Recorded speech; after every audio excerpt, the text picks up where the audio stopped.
I woke up 10 minutes before the alarm clock rang, as usual. 75 years on this earth had taught me precision better than any Swiss watch. Aristo was already standing by the bed, his long muzzle with dark, intelligent eyes just a few centimeters from my face. He didn't whimper or jump like young dogs do. My boy was an aristocrat to the tips of his claws. He just stood and watched, knowing I understood him without words.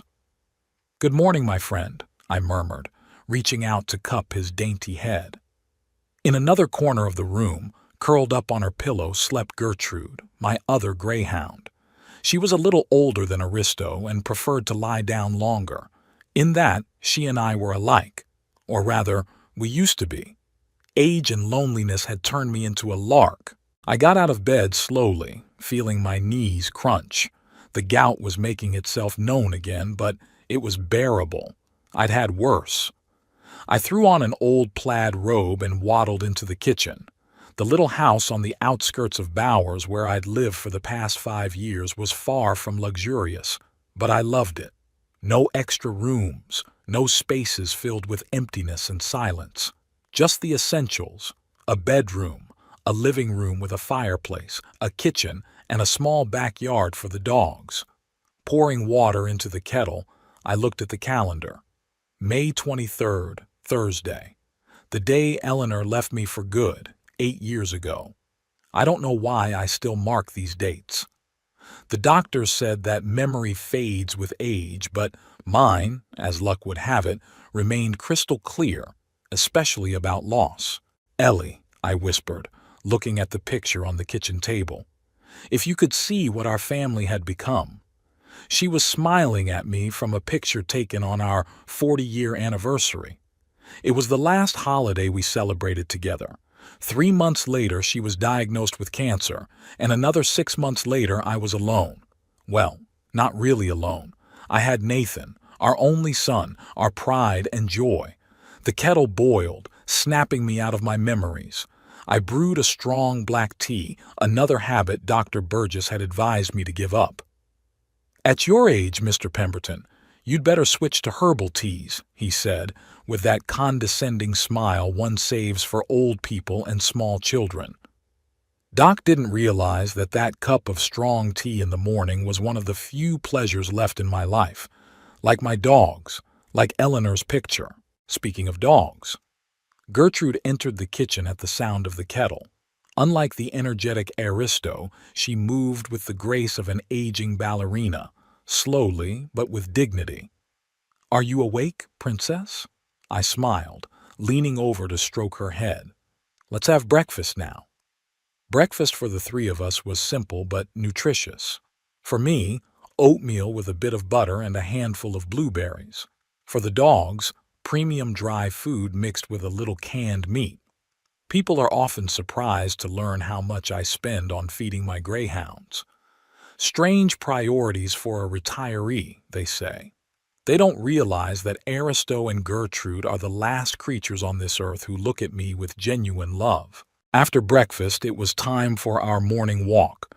I threw on an old tweed jacket, another habit Nathan teased me about. "Dad, you look like a professor from an old British movie," he'd say with the same condescending smile as Dr. Burgess. Maybe that's why I kept wearing it. Bowers was the perfect place for a leisurely stroll.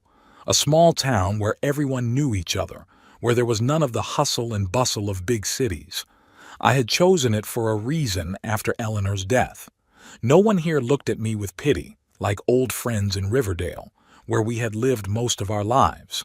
Here I was just that strange old man with the expensive dogs. Aristo, Gertrude, and I walked slowly through the quiet streets, enjoying the morning chill. The greyhounds, despite their reputation for speed, had adapted well to my leisurely pace. Sometimes I let them run in the fenced-in area of the local park, and then you could see their true nature. Swift as the wind, they seemed to fly over the ground. "Good morning, Mr. Pemberton." Wesley Crump, owner of the only bakery in town, called out to me. The usual cinnamon bun. "Morning, Wesley. Yeah, I guess so." I nodded, stopping in front of his little store. It was another ritual, a cinnamon bun from Crump's every Thursday. A small thing, but it gave structure to my days, filled them with little joys. "How's your son doing? Still making big money in town?" Wesley asked, handing me a paper bag of warm pastries. "I guess so," I answered evasively. "Nathan's doing well." Wesley nodded, but I could see the understanding in his eyes. Probably because his own son had left for California 5 years ago and hadn't called since. As I drove back home, I reflected on Nathan. My son, once a sweet boy with perpetually scraped knees, is now a successful financial analyst. 38 years old, beautiful wife, 2 kids, a house in the upscale Bowers Hills neighborhood, the American dream in the flesh. Except there was hardly any room for me in that dream. When Eleanor died, Nathan was there for me, supported me, helped with funeral arrangements, even offered to move in with them. But then Delilah came along, beautiful as a picture, with flawless blonde hair and a smile that didn't affect her eyes. A former model, as she liked to emphasize, though her career had been limited to a few photo shoots for local boutiques. Things had changed with Delilah's arrival. Nathan started calling less often. His visits turned into short, awkward meetings. And then they decided to buy a house in Bowers Hills, a house they couldn't afford. "Dad, it's an investment in the future," Nathan urged me. "In 10 years it will be worth twice as much. But we need help with the down payment and the monthly payments, just for a few years until I get a promotion." And I agreed. Gave most of my savings to the down payment and took on 2/3 of the monthly mortgage payment. That meant I had to sell Eleanor and I and move into this little place on the outskirts of town. "It's temporary, Dad," Nathan promised.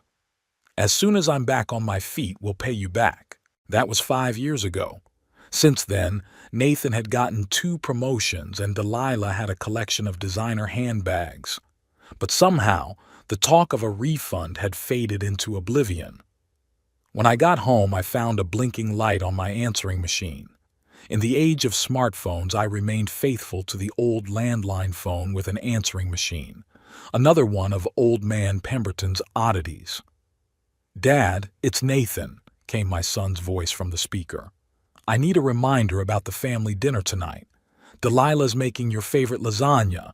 We'll expect you at 7 o'clock. Dad, please don't bring the dogs this time. Penelope has allergies, you remember. Penelope wasn't allergic. Delilah just didn't want those animals leaving hair on her designer furniture, but I stopped arguing a long time ago." The rest of the day passed with the usual chores. I did a little work in the garden, read an old Agatha Christie detective novel, took a nap in a chair. At 6:30, I started to get ready for dinner. I took a shower, chose my only decent suit, dark blue, slightly worn at the elbows. I combed my thinning gray hair and spritzed on the cologne Eleanor had given me for our last birthday together. "I'll be back soon," I said to the dogs, stroking their heads. "Be good girls." Aristo looked at me with an expression I interpreted as, "Why are you going there if they make you miserable?" Smart dog. Sometimes I thought he understood me better than my own son. The ride to Bowers Hills took 20 minutes in my old Ford. The neighborhood where Nathan lived was strikingly different from my part of the city. Wide streets, immaculately mowed lawns, houses that each looked like the cover of an interior design magazine. As I pulled up to my son's house, I noticed 2 other cars in the driveway besides Nathan's and Delilah's. Guests? Nathan hadn't said anything about guests. I felt a prick of irritation, but quickly suppressed it. After all, it's their house, even if I'm paying most of the mortgage. I parked on the street and walked slowly to the front door, mentally preparing myself for another evening of pretense and awkward pauses. Ringing the doorbell, I heard footsteps approaching. Delilah opened the door. Impeccable as always, blonde hair styled in waves, makeup like a magazine cover, a dress that emphasized all the advantages of her figure. "Harrison!" she exclaimed with feigned enthusiasm. We were beginning to worry. Come on in, everyone's here. I nodded silently and stepped through the threshold, ready for the next challenge. Nathan and Delilah's house was exactly as they'd painted it in the glossy magazines about the life of the successful. A three-story neo-colonial mansion with columns at the entrance and an impeccably manicured lawn. 1,500 square feet of space with only 4 people living in it. Only their living room could fit in my small house. The hallway greeted me with the dazzling whiteness of the marble floor and a crystal chandelier that I knew was worth more than my Ford. I carefully wiped my feet on the mat by the door, though I was sure my old shoes were clean enough. Dad, finally. Nathan appeared from the back of the house, a glass of something amber in his hand. We thought you weren't coming. He hugged me quickly, formally, patting me on the back the way strangers do. I told you I'd come, I replied. There was a note of irritation in my voice that I didn't have time to hide. Sure. Nathan was already pulling me into the living room. We have Bradley and Jenna Caulfield tonight. Remember them? My colleagues from Sterling Investments. I didn't. So many important people had passed through their house over the years that I'd stopped remembering names and faces. The living room looked like the set for a movie about the rich and successful. Huge floor-to-ceiling windows overlooking the manicured garden, cream-colored sofas arranged around a glass coffee table, an abstract painting on the wall. I knew it cost $90,000 because Delilah mentioned that figure every chance she got. The couple sitting on the couch, obviously the Caulfields, looked like clones of my son and daughter-in-law. He in an expensive needlepoint suit, she with perfect styling and a smile that didn't affect her eyes. Here comes the legendary Meister Pemberton Sr., exclaimed the man, rising to meet me. We've heard. I doubted Nathan had told his co-workers much about me, but I politely shook his outstretched hand. This is Bradley and Jenna, Nathan introduced them. Bradley had recently made junior partner. That explained why Nathan was making such a fuss. Career games. I nodded and sat in the chair by the window, the only place that was tacitly considered mine in this house. Where are the kids? I asked, noticing the absence of the grandchildren. Oliver and Penelope are upstairs, Delilah said, entering the room with a tray of canapés. I hired a babysitter for them for the evening. The kids are bored at adult conversations. In fact, it was the first time in a month I'd been able to see the grandchildren, but Delilah apparently decided otherwise. Why don't I go upstairs and say hello? I suggested. You don't want to disturb them. Delilah cut her off with a smile that was meant to soften the emphatic rejection. They've just finished their lessons. You know how much competition there is for places in good schools these days. Every grade counts. Oliver was 11, Penelope was 9. But Delilah treated their education with the fanaticism of a general planning a military operation. Private school, tutors in 3 subjects, piano lessons, horseback riding, and tennis. They just didn't have a childhood as I know it. Let's drink to Bradley's success, Nathan declared, pouring wine into glasses. Dad, do you want a regular whiskey? I nodded. Another little ritual, whiskey for an old man who doesn't know about good wines, as Delilah had once remarked. The conversation flowed around markets, investments, some corporate mergers. I sipped my whiskey silently, not trying to take in the details. I'd been a good engineer in my day, but finance had always been a dark forest for me. That's why I'd trusted Nathan to manage my savings when he was just starting out as a financier. Another decision I regretted. What did you do before you retired, Mr. Pemberton? Jenna Caulfield suddenly asked, seemingly out of politeness to engage me in conversation. I was a civil engineer, I answered. I designed bridges. Oh, how interesting, she exclaimed with that false interest which is worse than outright indifference. It must have been fascinating. My last project, the Sutton Bridge over the Clark River, is still standing. 42 years without a single structural problem. Dad likes to tout his accomplishments, Nathan said with a nervous chuckle. You have to admit, things are done very differently now. Computer modeling, new materials.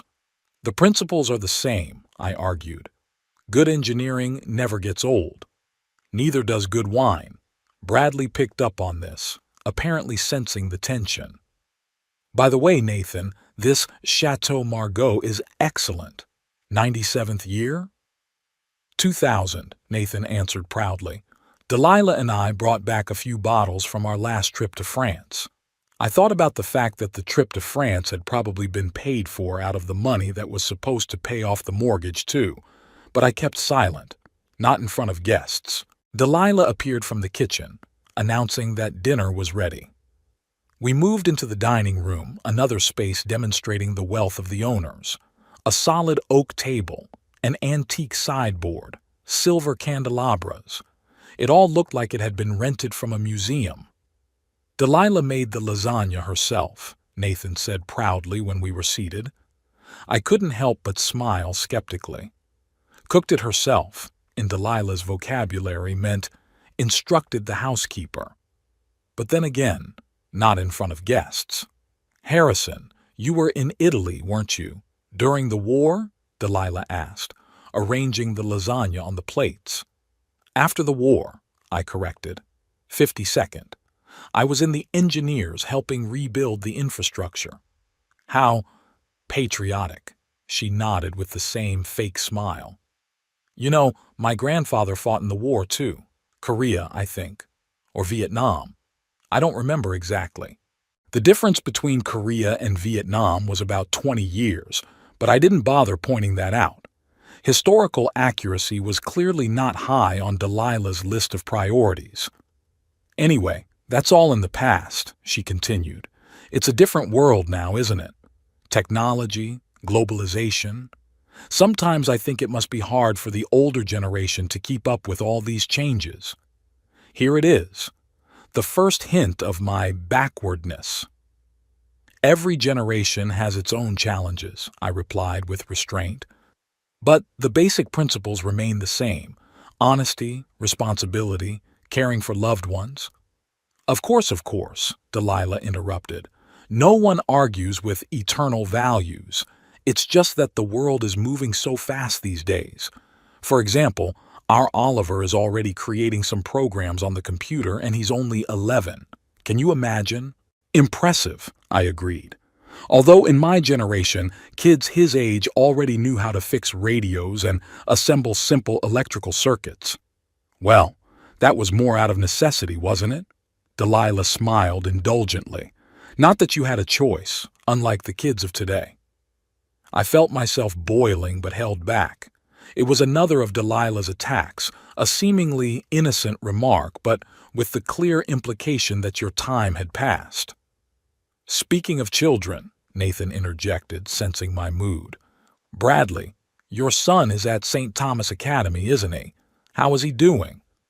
The conversation shifted away from my outdated experience to a discussion of elite schools, extracurriculars, and Ivy League prospects. I silently ate the lasagna, which I had to admit was quite good. Apparently the housekeeper had really tried. After the main course, Delilah served dessert, a French cake with a name I couldn't pronounce. The conversation, meanwhile, turned to plans for the summer. Jenna and I are thinking about Hawaii, Bradley reported. We bought a timeshare in Maui last year. Great investment, by the way. Oh, we love Maui, Delilah exclaimed. I think we're going to Europe this year, though. Penelope has been raving about Paris since she saw Emily in Paris. The girl is 9 years old. I couldn't help myself. Isn't Disneyland more interesting at that age? There was an awkward pause in the room.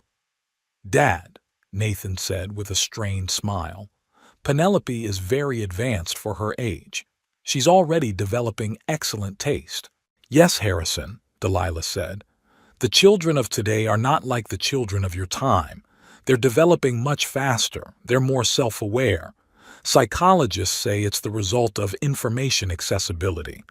I wanted to argue that it's more useful for a 9-year-old to run through puddles and climb trees than to talk about Parisian fashion, but again, I kept silent. It's useless. Speaking of development, Delilah continued, have you heard about the new program at the academy? They're introducing Mandarin Chinese from first grade. Can you believe it? They say it's the future of China, so our kids will be well equipped. Maybe. I nodded, although in my time it was thought that first you should master your native language and learn to think clearly, and then you should take up foreign languages. Things were different in your time, Harrison. Delilah smiled sweetly. The world has changed. It's all about multitasking, adaptability, staying ahead of the competition. If a kid doesn't speak at least 2 languages by the time he's 12, he's already behind. Lagging behind who? I couldn't take it anymore. From the same driven children who don't have time to be children? Dad, Nathan began warningly. No, Nathan, let your father speak, Delilah interrupted with a smile that didn't bode well. It's always interesting to hear the opinions of the more traditional generation. Traditional. Another euphemism for outdated. I just think, I said, trying to speak calmly, that childhood is a once-in-a-lifetime experience, and it would be good to let children live it to the fullest, not to turn it into endless preparation for admission to a prestigious university. That's sweet, Delilah purred. Such a romanticized view of parenting. Unfortunately, it's not very applicable in today's competitive world. If we want our children to succeed, what does succeed mean to you? I asked. Lots of money? A prestigious job? A house like this one? For example, Delilah nodded. What's wrong with that? Didn't you want a better life for Nathan? I wanted him to be happy, I answered. That's not always the same thing. Dad's insinuating that I'm not happy, Nathan laughed nervously, turning to the Caulfields. Can you imagine? A man who has worked his whole life from call to call is trying to convince me that money doesn't bring happiness. I didn't say money doesn't bring happiness. I was just suggesting that chasing it can take too much.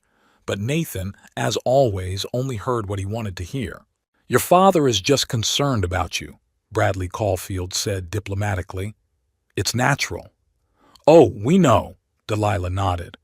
Harrison is always very caring, sometimes too much.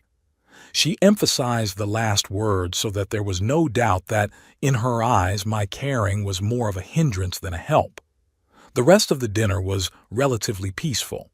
There was talk of travel, of a new restaurant in downtown Bowers, of an upcoming fundraiser at the country club. I was mostly silent, inserting remarks only when I was addressed directly.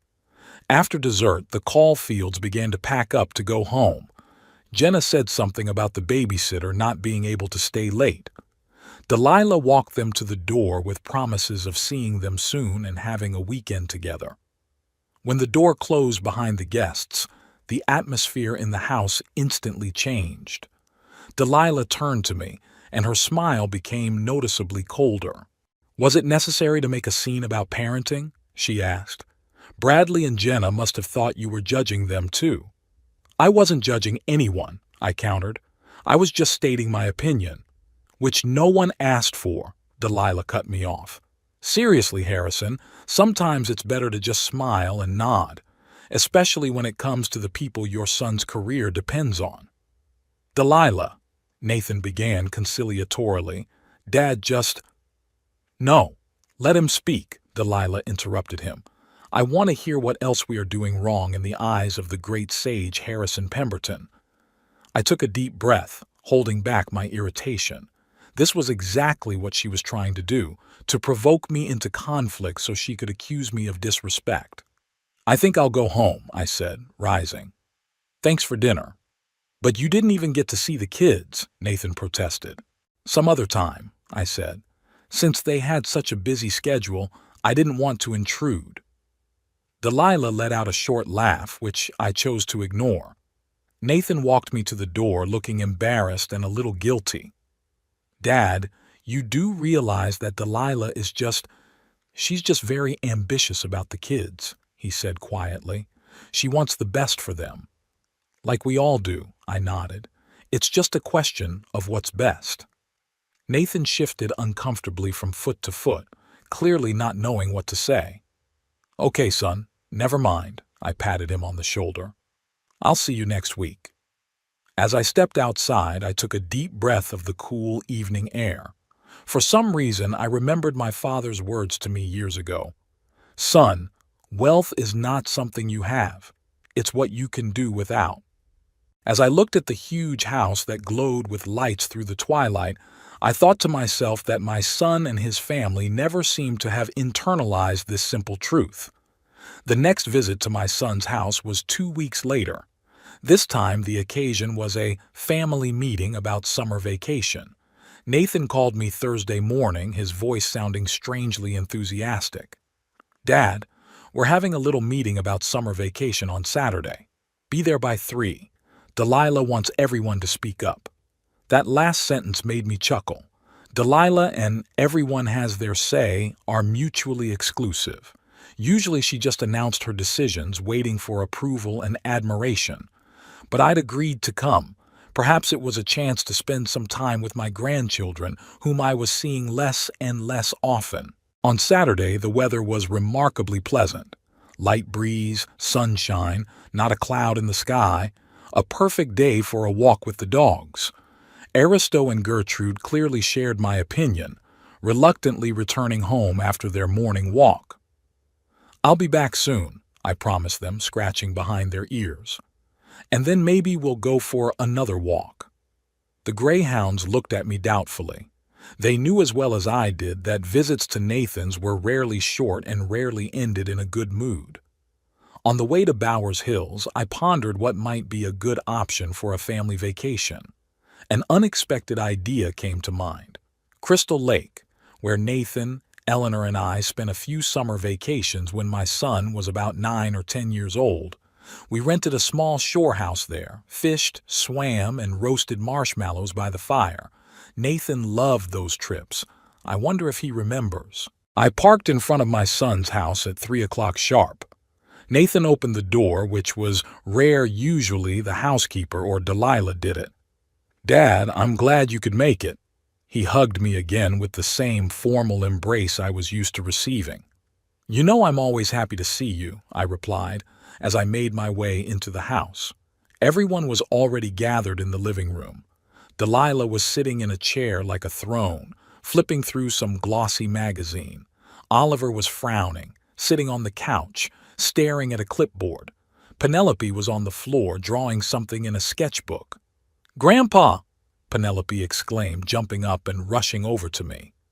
She was the only one who still showed genuine joy at my appearance. My little princess. I picked her up in my arms, feeling my back ache. She wasn't as small as she used to be. "Penelope, be careful," Delilah intervened. "It's hard for Grandpa to lift you." I ignored the remark, hugging my granddaughter tighter. "What are you drawing?" I asked as she returned to her sketchbook. "Disneyland Paris," Penelope replied. "Mommy says we're going there this summer." I glanced at Delilah, who continued to flip through the magazine with an innocent look. So the decision had already been made. The family meeting was just another sham. "Dad, have a seat." Nathan pointed to the chair by the window, the seat that was mine. "Would you like something to drink? Coffee? Whiskey?" "Water, please," I answered, not wanting to dull my senses. I felt like I was going to need all the mental clarity I could get today. Oliver barely looked up from his clipboard when I said hello. He was at that difficult age when rebelling against everything adult becomes a major occupation. "What's new at school, Oliver?" I tried to make conversation. "Nothing," he mumbled, not looking away from the screen. "Oliver got a perfect score in science," Delilah interjected proudly. "His project on renewable energy was recognized as the best in the school." "Congratulations," I said sincerely. "That's quite an accomplishment." Grandma helped, Oliver said suddenly, referring to Delilah's mother. She found me a tutor. Your grandfather could help too, I said. I'm an engineer, after all. Was an engineer, Delilah corrected. Technology has changed a lot since then, Harrison. I felt a twinge of irritation, but held back. Nathan returned with a glass of water for me and apparently decided to get down to business. So, we're here to discuss our plans for summer vacation, he began, sitting down next to Delilah. We all have 2 weeks in August and we need to figure out how to make the most of them. And enjoy it, I added. It's a vacation, after all. Of course, Delilah nodded with that condescending smile I hated so much. That's why I suggest Europe, France, Italy, maybe Switzerland. Cultural enrichment and vacation in one. Sounds expensive, I remarked. Quality vacations can't be cheap, Delilah countered. Besides, it's an investment in the children's development. Language practice, exposure to cultural heritage. What do the kids think? I asked, turning to the grandchildren. Penelope, Oliver, what do you want? Penelope, without breaking away from the drawing, repeated, I want to Disneyland Paris, and to the Louvre to see the Mona Lisa. I doubted that the Louvre was Penelope's idea, but I didn't say anything. What about you, Oliver? The teenager shrugged. I don't care, as long as I have good Wi-Fi. Delilah let out a victorious laugh. See? The kids are totally on board with the Europe idea. I took a sip of water, gathering my thoughts. Something told me that Nathan had called me in for a reason, that something was expected of me. And I was beginning to guess what it was. I have another suggestion, I said. Crystal Lake. Remember, Nathan, we went there when you were about 10 years old. Something flashed across my son's face. Surprise? Recognition? But it was quickly replaced by a neutral expression. Vaguely, he answered. I think there were some houses on the shore? Exactly, I nodded enthusiastically. We rented one of them for 2 weeks.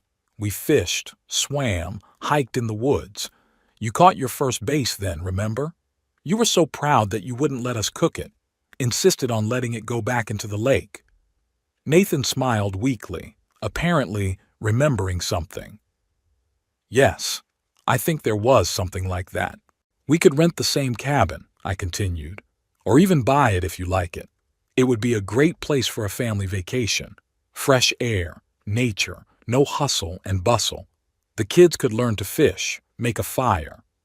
Delilah looked at me as if I'd suggested a vacation in the sewers.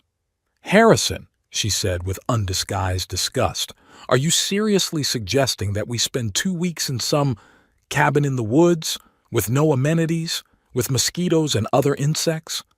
There are quite modern cabins there, I objected, with electricity, running water and everything you need, and fresh air and communion with nature will do the children good. They'll benefit from learning about world culture, Delilah said. Not digging in the ground and killing fish. Fishing isn't murder. I was beginning to lose patience. It's an ancient art of foraging for food that teaches patience, observation, and respect for nature. By the way, we let most of the fish back. How exciting, Delilah said. Catch, torture, and release. It's a great lesson for kids. I took a deep breath, trying to calm down.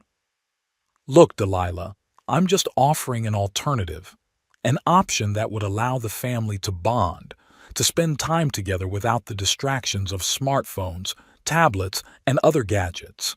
An option that is also much cheaper than traveling to Europe. Delilah looked at Nathan triumphantly. It's all about money, isn't it, Harrison? It's about using resources wisely, I countered. It's about what's valuable to the family. And what do you think is valuable? Delilah asked with a challenge. Living like it's the last century, giving up the opportunities of the modern world? What's valuable is the time we spend together, I answered. Talking around the campfire, fishing together, swimming in the lake. All of these things create memories that will stay with the children for a lifetime. Like going to the Louvre or the Colosseum, Delilah said. The difference is that they are truly meaningful cultural experiences, not dubious entertainment like torturing fish. I looked at Nathan, expecting encouragement, but he avoided my gaze. He always did. Nathan, I addressed him directly, you remember how good we had it at the lake. Don't you want to give your children the same memories? My son squirmed uncomfortably in his chair. Dad, times have changed. Kids are different now. They need different experiences. They're children, I argued.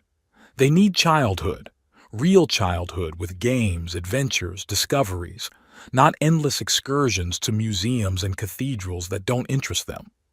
Don't speak for my children, Delilah interjected. You have no idea what they're interested in and what they're not. You see them once a month, if not less. That was a low blow. I saw my grandchildren infrequently through no fault of my own. Delilah was always finding excuses to cancel or shorten our visits. Whose fault is that? I asked quietly. Harrison, let's not do this. Delilah rolled her eyes dramatically. We were getting off topic. Well, I've already booked a hotel in Paris and a villa on the coast of Italy. All we have to do is decide how many days we're going to spend in each place.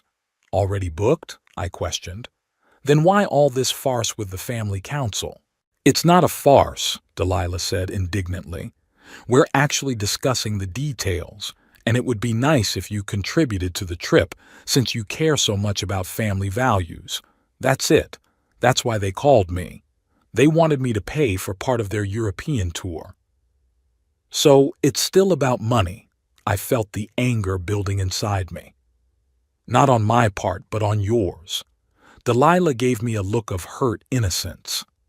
I don't know what you mean. We just wanted to include you in the family plans, but if you're not interested. I'm interested in my grandchildren getting a real vacation, not another round of cultural enrichment, I argued. And I'm more than interested in knowing where my money is going. Dad, Nathan interjected, no one's asking you for money. We just thought it would be nice for you to be a part of the family vacation. Financially, you mean? I clarified. Because my offer to spend a vacation at the lake was rejected without discussion. Because it's a ridiculous offer, Delilah said. Seriously, Harrison, do you really think today's kids are going to be interested in fishing and campfires? That's a bygone age. There's a different standard of recreation now. Different standards or different price tags? I asked you directly. What if it's both? Delilah was clearly beginning to lose patience. Yes, a quality vacation costs money. And yes, it involves more than sitting on the shore of a lake with a fishing rod. I think we're getting carried away, Nathan intervened. Let's just admit that everyone has different ideas about the ideal vacation and accept the decision that has already been made, I finished for him. Europe, hotels, excursions, and the bill, which you're hoping I'll foot some of the bill. Well, now that you're talking about money, Delilah straightened in her chair. Yes, it would be nice if you'd support this trip. After all, it's for your grandchildren, too. My grandchildren would be just as happy at the lake, I objected, and it would have cost everyone a lot less. God, Harrison, you're obsessed with saving money, Delilah exclaimed with annoyance. No one expected you to pay for the whole trip, maybe the flight or part of the lodging. I'm already paying 2/3 of your mortgage, I reminded her. The mortgage on the house you live in, not me. There was a heavy silence in the room. The kids looked tensely from me to their parents and back again. Nathan looked as if he suddenly couldn't breathe. This is different, Delilah finally said icily. And you shouldn't mention it in front of the children. Why not? I asked. Isn't it good for them to know how the real world works? That houses don't magically appear, that you have to pay for them? Daddy, please, Nathan began, but Delilah interrupted him. No, let him finish. Her eyes narrowed. I want to hear where he's going with this. My point is that the opinion of the man who pays for most of the roof over your head might carry some weight in family decisions, I said bluntly. Instead of dismissing his suggestions as ridiculous, and outdated. Delilah looked at me as if I were an insect suddenly speaking in a human voice. Then her face contorted into a smile that didn't bode well. "Oh, that's it," she said. "Money gives you the right to vote, right? Buying influence? Like in business?" "No," I argued. "But they deserve at least some basic respect." "Respect?" Delilah laughed, but there was no mirth in her laugh. "Harrison, let me get this straight. You really think that by putting money down on a mortgage, money you offered to put down, mind you, you're buying the right to tell us how to raise our kids and where to vacation?" "I'm not telling you," I began, feeling myself boiling over. "I'm offering an alternative." "An alternative that no one cares about," Delilah cut me off. "Not me, not Nathan, not the kids. And you know what? You're too poor to have a say in this." "Delilah," Nathan exclaimed, but she paid him no attention. "Yes, yes, I said it," she continued, looking me straight in the eye. "You can pay the entire mortgage, but that's not enough to dictate how we live. I'll decide what to do, because I'm the lady of the house." I felt something inside me snap, not anger, something deeper, more fundamental. It was as if the last thread that bound me to this family had thinned to the point of breaking. I rose slowly from my chair, feeling the stares of everyone in the room. Without a word, I headed for the exit. Nathan's voice sounded behind me. "Dad, wait! She didn't mean that." I didn't listen, but I didn't listen. I left the house, got into my car, and drove away, feeling strangely calm, as if I had made an important decision that I had put off for too long. The next morning, I called the bank and canceled all automatic mortgage payments on Nathan and Delilah's house.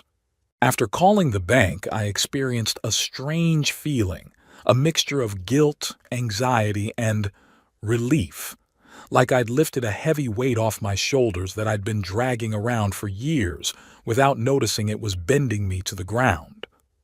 When I returned home, I found myself breathing more deeply, moving more freely. Aristo and Gertrude, sensitive to my mood, circled around with curiosity, as if they saw a new person in front of them. "We are starting a new life, my friends," I told them, bending down to scratch behind their ears. "A life where we are respected or left alone." The next step was a visit to another bank. I opened a new account and transferred all of my remaining savings there, except for the amount needed for everyday expenses.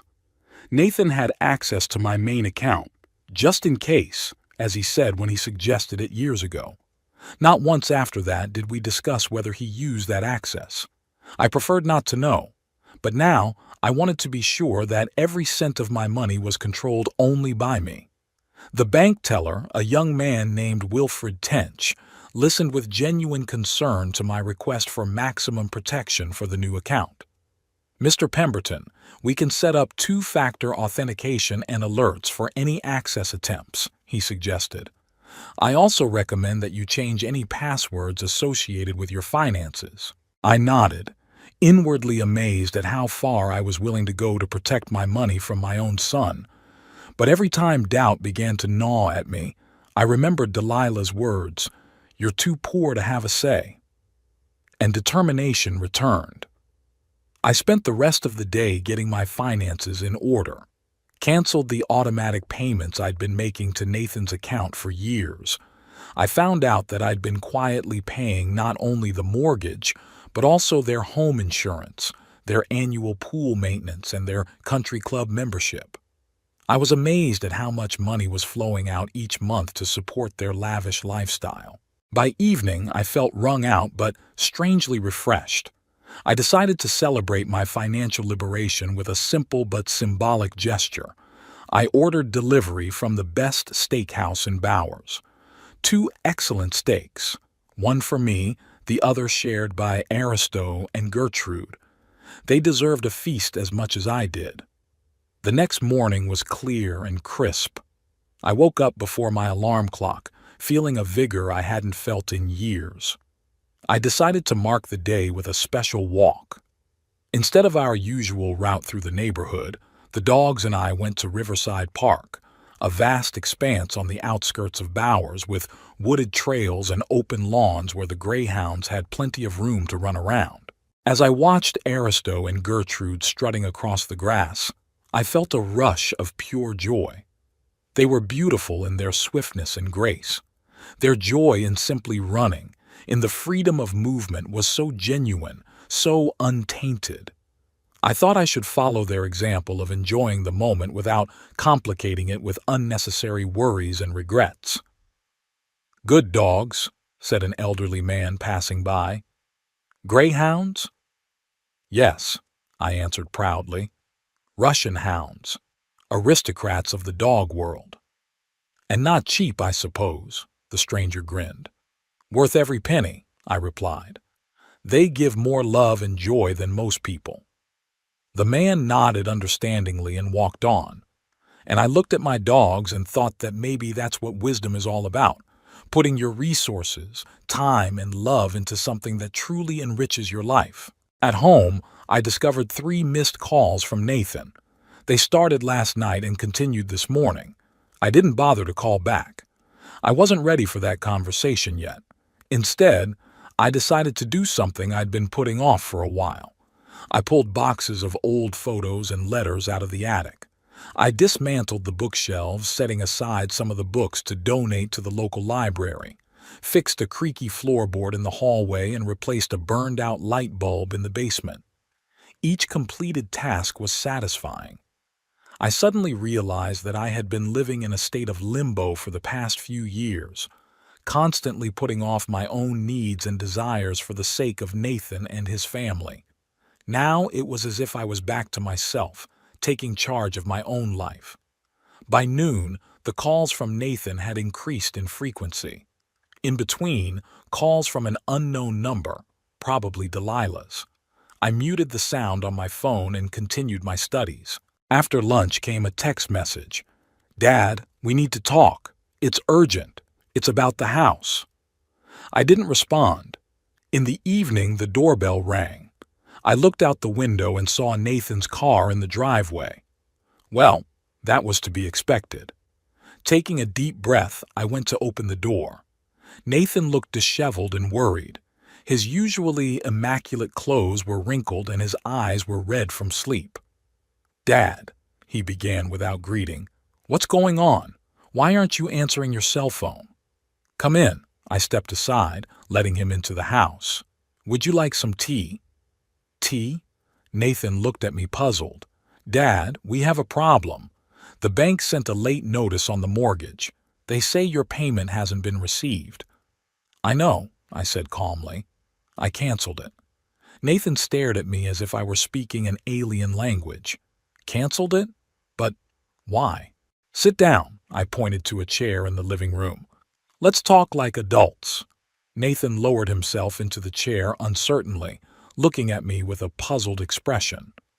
Aristo and Gertrude, sensing the tension, came over to me and sat on either side of me like bodyguards. "Nathan," I began, "remember what we agreed to 5 years ago when I agreed to help with the mortgage?" "That you'd help us get back on our feet," he said, uncertainly. "And that this was a temporary measure," I added, "until you got a promotion and could keep up with the payments. You've gotten 2 promotions in the last 5 years. Your wife regularly buys designer clothes. You go on expensive vacations. And yet my help with the mortgage has not only not decreased, it has increased to include a host of additional expenses. How do you explain that?" Nathan lowered his eyes, avoiding my gaze. "Dad, you don't understand. We have a lot of expenses. The kids' schooling, social obligations, maintaining a certain lifestyle." "A lifestyle you can't afford," I finished for him. "And you've decided I'm going to subsidize it for the rest of my life." "No, you misunderstand." Nathan looked up at me pleadingly. "We appreciate your help. We really do. It's just not a good time to make a drastic change in our financial situation. I've got a new promotion coming up, a few more months."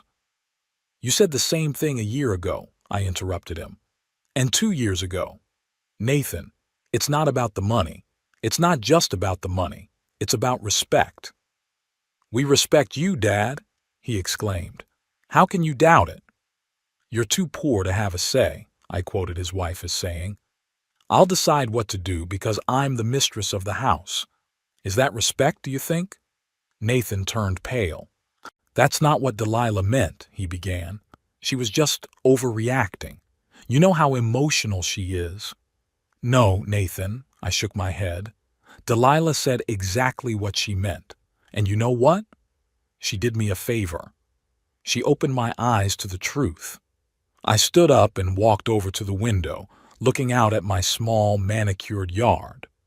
Over the years, I had turned it into a cozy green space where my dogs loved to lounge. "All these years I thought I was helping my family," I continued, "that I was investing in my grandchildren's future, but in reality I was just paying for your whims and tolerating your neglect." "Dad, you're exaggerating," Nathan tried to object. "Yes, Delilah can be harsh sometimes, but she's a good mother and she cares about the family." "I'm sure she is," I nodded, "but I'm not part of that family. I'm an ATM, which from time to time I visit when I need money." "That's not fair," Nathan exclaimed, jumping up from his chair. "We're always inviting you to family events, calling you once a month, if not less," I finished for him. "And those invitations always come with some sort of conditions. Don't bring the dogs.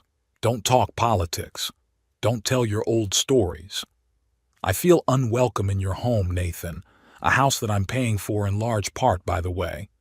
If it's about money, we can talk about—" Nathan started, but I interrupted. Nathan began, but I interrupted him. "It's not about money. It's about how you feel about me.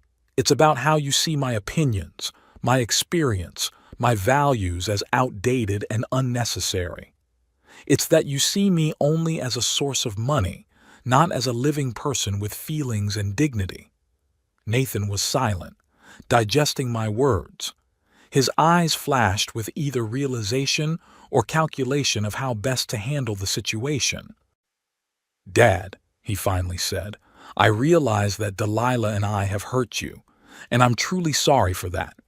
But don't punish the kids for our mistakes. Without your help, we could lose the house. Think of the grandchildren. Where will they live?" It was a low blow to use the grandchildren as leverage, but I was ready for it. "In a house you can actually afford," I replied, "because Nathan, sooner or later you're going to have to learn to live within your means. I'm not forever, and you'd better learn it now while I'm still here and can give you advice than when I'm gone." "So you're not going to change your mind?" There was a note of desperation in Nathan's voice. "Are you really ready to let the bank take our house?" I sighed and sat down again in the chair opposite my son. "Nathan, listen to me carefully. I don't want you to lose the house, but I will no longer pay for a lifestyle you can't afford or tolerate disrespect from a man living on my money. You have options. You can sell the house and buy a more modest one. You can give up some of your optional expenses and use that money to pay off your mortgage. You can take an extra job or ask Delilah's parents for help, but my financial support is over." "And that's your last word?" Nathan asked quietly. "Yes," I answered firmly. "This is my last word." Nathan looked at me as if he were seeing me for the first time. Maybe he did. Perhaps it was the first time he had seen me not as a compliant father who would do anything for his son, but as a man with his own will and dignity. "Well," he said, rising at last, "then we have nothing more to discuss." "It would seem so," I agreed. We walked in silence to the front door. At the door, Nathan stopped and turned around. "You know, Dad," he said bitterly, "I always thought you were the most trustworthy person in the world, someone who would never let us down, no matter what happened. And now you're willing to let us lose the house over one careless remark from Delilah." I looked my son straight in the eye. "And I always thought family was about mutual respect and support, not one-sided exploitation." Apparently we were both wrong. Nathan jerked as if he'd been hit, but he didn't say anything. He walked out and got into the car. I stood in the doorway watching him drive away and felt a strange mixture of sadness and relief. It was as if I had dropped a heavy weight, but I had lost something important.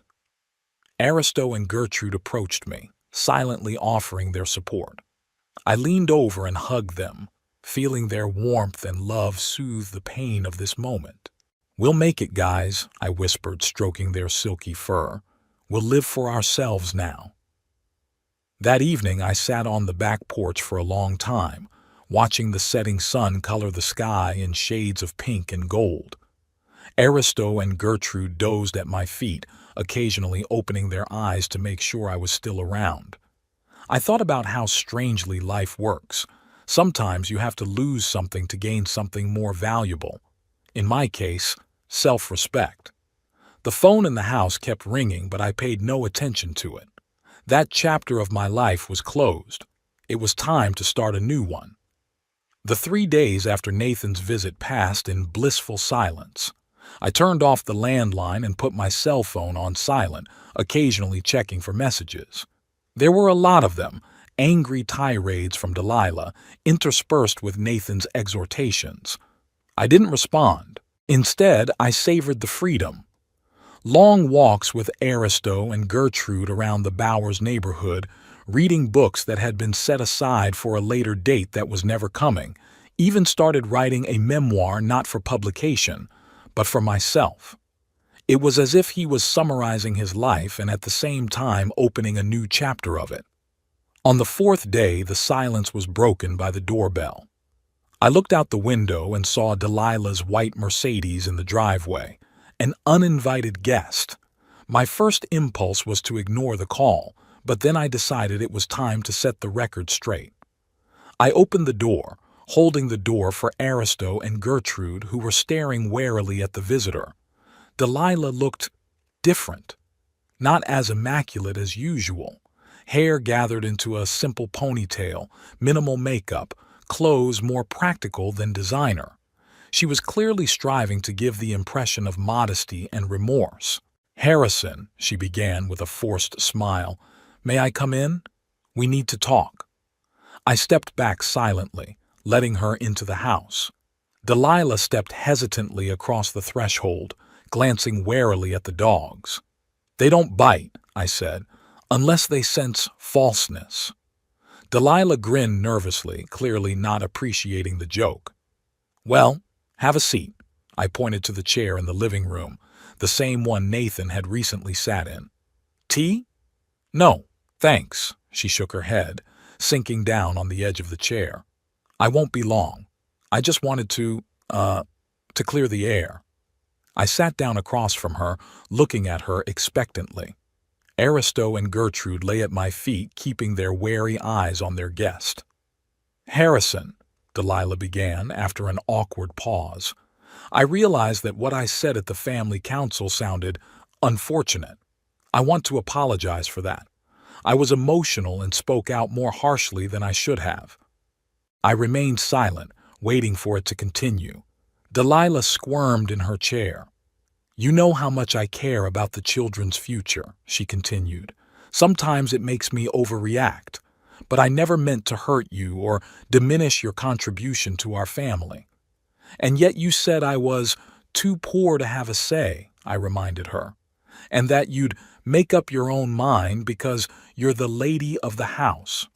A house that I paid most of the mortgage on." Delilah had at least the conscience to look embarrassed.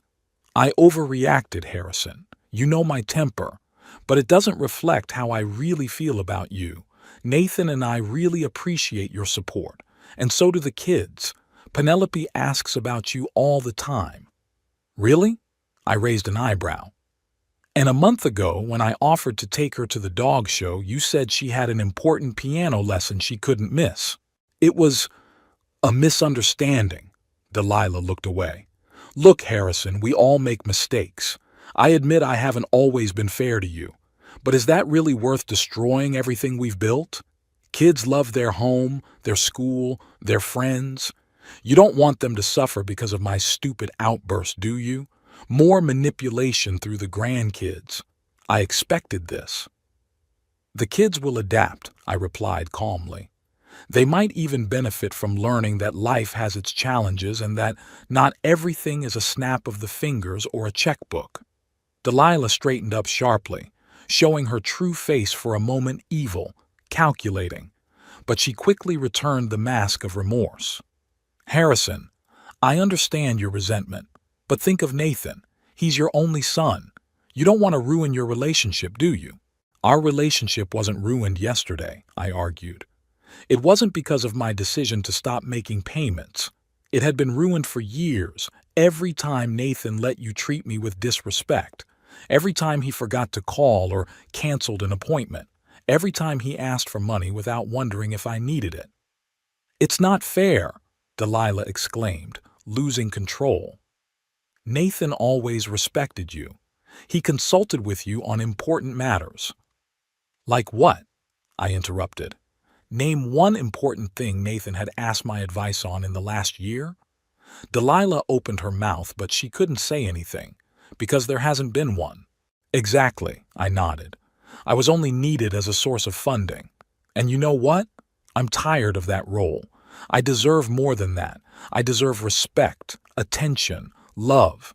And if I can't get that from my family, at least I can live my life to my heart's content. And what does that mean? Delilah asked warily. It means I won't be paying for your lifestyle anymore, I answered. The money that used to go toward your mortgage will now be used to fulfill my own desires and plans. What plans? Delilah couldn't hide the disdain in her voice. What can you do at your age? I smiled, remembering an old dream. Like traveling, for example. Eleanor and I had always wanted to see the country but had put it off for later. First, there was work, then Nathan's education, then. There was always a reason to put it off. But now I have no reason to wait. Travel? Delilah looked like I'd announced my intention to go to the moon. At your age? With your illnesses? I have gout and high blood pressure, not terminal cancer, I said dryly. I'm perfectly capable of driving and enjoying new places, and Aristo and Gertrude will keep me company. You're going to drive around the country with dogs? Delilah didn't hide her skepticism. That's crazy. Maybe, I shrugged. But it's my crazy, and my money. Delilah looked at me as if I were mentally ill. Then her face took on a calculating expression. What about the grandchildren? She asked, trying to push the hurt. Will you just abandon them? They'll miss them. I'll call them on video calls, I replied. Send them postcards from different places. And when I get back, I'll be sure to spend time with them. Unless, of course, they have another emergency piano or Chinese class. The last words sounded harsher than I'd intended, but they hit the mark. Delilah pressed her lips together. So, this is your final decision. You're not going to renew the payments. I will not, I replied firmly. And I suggest you start looking for options to solve the problem. Sell the house before the bank starts foreclosure proceedings, or find other sources of income. We don't have any other sources, Delilah exclaimed, finally shedding her mask of remorse. You can't just— I can, I interrupted her, and I already have. This conversation is over, Delilah. I stood up, signaling that the audience was over. Delilah stood up too, glaring at me with a look of anger, confusion, and something akin to fear. You're going to regret this, she said quietly.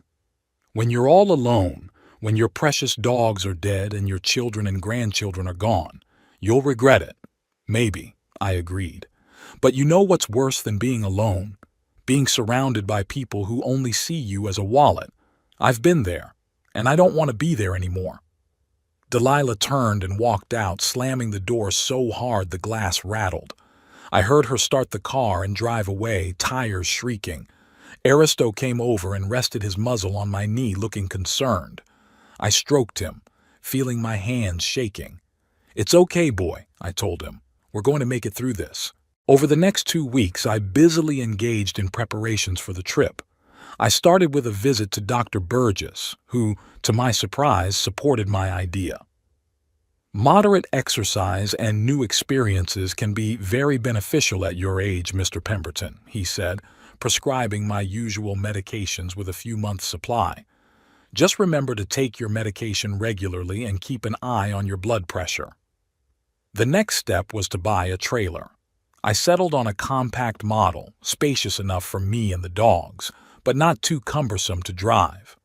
I spent a lot of time researching different options, consulting with salesmen and owners of similar motorhomes. Finally, I chose Wanderer, a small but comfortable trailer with solar panels on the roof, autonomous water supply system, and everything necessary for a comfortable life on the road. At the same time, I was deciding on a house. After some thought, I decided not to sell it, but to hire a reliable person to look after it. Mrs. Harris, a widow from the house next door, agreed to regularly check if everything was in order, pick up the mail, and watch the garden. Her presence should have deterred would-be burglars, and the security system installed for the occasion gave added peace of mind. In all this time, Nathan had called twice more. The first conversation was short and tense. He informed me that the bank had officially notified them that they had begun foreclosure proceedings on the house for non-payment. I expressed regret, but confirmed that I would not change my mind. The second call was more emotional. Nathan begged me not to break up the family, talking about how the kids were hysterical, that Delilah was on the verge of a nervous breakdown, that his career was in jeopardy because of financial problems. I listened in silence, and then I just said, "Nathan, you're adults. You can handle this. And my decision is unchangeable." I didn't get any more calls after that. I often thought about my grandchildren. I even tried to contact them directly. I called Oliver's cell phone, which I had given him for his last birthday. But the phone was disconnected. Delilah must have tried. It was frustrating, but it didn't make me question my decision. Sooner or later, the kids would grow up and be able to decide for themselves if they wanted to communicate with their grandfather. Finally, all the preparations were completed. The trailer, docked to my old but reliable Ford, stood ready for the trip. Inside was everything I needed: a supply of food and medicine, clothes in season, dog food, a few favorite books, and a framed picture of Eleanor, the only piece of jewelry I had decided to take with me. On the eve of my departure, I took one last walk around Bowers. I stopped at Wesley Crump's bakery, where I bought not one, but 3 cinnamon buns, one for myself and half each for the dogs. A special occasion called for a special treat. "So you're leaving, Mr. Pemberton?" Wesley asked, wrapping up the buns. "For how long?" "As long as it takes," I answered. "Maybe a month, maybe a year. It depends." "Well, have a safe trip." Wesley handed me the bag. "And you know what? These buns are on the house, as a parting gift." I was touched by this simple gesture of kindness from a man I barely knew. Early the next morning, I loaded Aristo and Gertrude into the car, checked the house and trailer one last time, and hit the road. It was a little scary, I'll admit. At 75, starting a new life, setting out into the unknown takes a certain amount of courage, or desperation, or both. I chose the coast as my first stop. I wanted to see the ocean I hadn't seen in years. The drive took 3 days, with overnight stops at cozy campgrounds where Aristo and Gertrude could run around after a long time in the car. And then, finally, we made it. I parked the trailer on the observation deck above the beach and got out, breathing in the salty sea air. The dogs jumped out next, sniffing curiously at the new smells. It was the end of the day, and the sun was slipping toward the horizon, coloring the sky and water in shades of gold and purple. We walked down to the beach, me slowly, leaning on my cane, the dogs impatiently circling around me.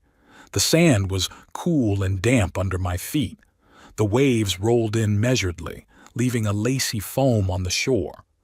I sat down on the folding chair I'd brought with me, and Aristo and Gertrude sat beside me, looking at the water with the same fascination as me. At that moment, My cell phone rang. I pulled it out of my pocket. Nathan. After hesitating for a second, I muted it and put the phone back away. Whatever he had to say could wait. Now was a moment just for me and my faithful companions. The sun was slowly sinking into the ocean, painting a golden path on the water. A light breeze ruffled my gray hair and the silky fur of the greyhounds. In the distance, seagulls shouted, and the waves continued their eternal conversation with the shore. I looked at this splendor and felt an amazing calmness inside.